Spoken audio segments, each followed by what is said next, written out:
La baie de l'Orient, ses bateaux, ses vacanciers et ses baptêmes de voile.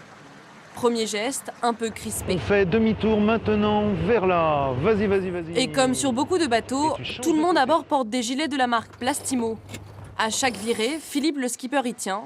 Il montre aux touristes où ils sont fabriqués. Juste là, de l'autre côté de la rade. Côté de la cité de la voile. Sauf que l'entreprise presque cinquantenaire est en grande difficulté, en redressement judiciaire depuis mai dernier. Ce jour-là est un peu particulier pour les salariés.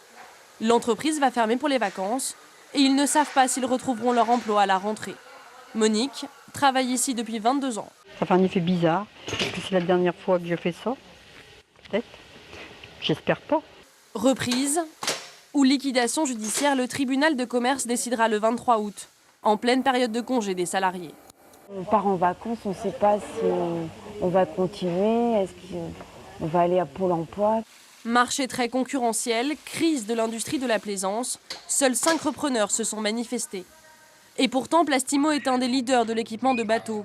La marque exporte dans le monde entier, une référence pour les marins. C'est dommageable parce que c'est un fournisseur français de moins, donc après, leurs produits étaient plutôt bon marché. La marque Plastimo représente un capital de qualité et de sérieux que je connaissais depuis toujours. À coups de tracts, de manifestations, les salariés résistent depuis des mois. Certes, ils ont reçu quelques soutiens politiques, mais pas assez. Ils se sentent oubliés. Ce petit gilet, on l'a envoyé à M. Montebourg, au ministère du redressement productif. On attend une réponse, on voulait lui montrer notre savoir-faire, ce qu'on sait faire dans nos ateliers. De réponse, on n'en a jamais eu. Alors on parle beaucoup de Doux, de PSA, de ces grandes entreprises qui vont licencier à tour de bras peut-être.